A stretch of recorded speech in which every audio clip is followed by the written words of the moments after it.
So, Dick, moving on to Shepway District Council now. In a nutshell, how does SDC actually work? Up until about 10, 12 years ago, the whole of the way Shepway operated, as far as councillors were concerned, was the committee system, where a committee would sit with an elected chairman and they would make decisions. Now things changed, and the Shepway Council is run very much like government.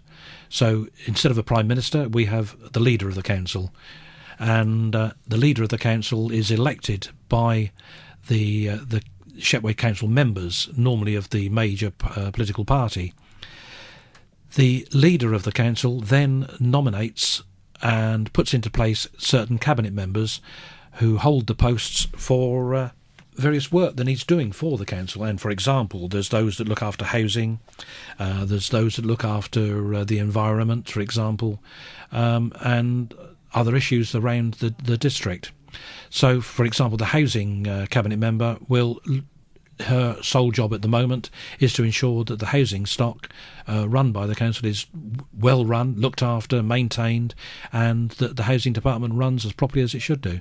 Does that mean that the cabinet members in charge of, say, housing actually have some background and experience in social housing, or by and large are they people who wanted to be involved in local politics and then ended up having a housing brief? What sort of experience and background do people generally have on SDC? I can't speak directly for every single cabinet member, but I do know that the majority of people who are elected to Shepway District Council have a business background and a formal background. They're not just the local jobbing builder off the street, although there are a few of those as well. And the majority of cabinet members are very experienced professional people. And for example, the cabinet member for housing is very experienced in that area. And most of the others are as well. For example, the environmental officer is an ex-banker. One of the others is a lawyer. So that's the level of experience you have as the cabinet members. So now we know the types of background of cabinet members. Is there anything in place that actually checks the quality of what they do? Almost certainly there is. There are scrutiny committees whose sole job is to check the work done by the cabinet member.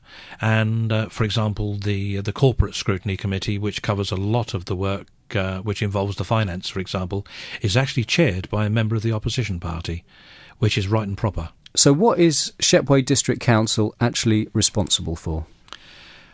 Well, the one thing that would affect most of the residents is rubbish collection, street cleaning, environmental control, and the one everyone hates, and that's the collection of the council tax. But some of the things that I'm personally involved in is the development control, which is the planning control for the district, where if anybody wants to build a house on a plot of land, they have to put an application in, and it's determined by the planning committee. Planning applications are normally dealt with by the planning officers, unless they're considered to be controversial or they're finely balanced, and then those are the type of applications that will come to the planning committee, and this meets every 3 weeks. Of course, there is a link here between Shepway District Council and Kent County Council, where Shepway District Council will advise and make comment on applications going through KCC. So we've got different levels of councils here. We've been previously speaking about Folkestone Town Council, which is a parish council.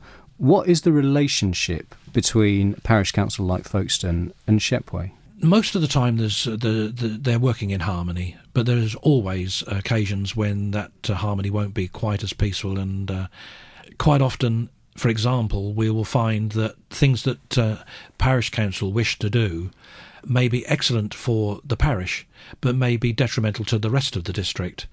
Things like sea defences, where the parish may not want sea defences to go in, but Shepway considers that it's absolutely essential for the protection of the rest of the area.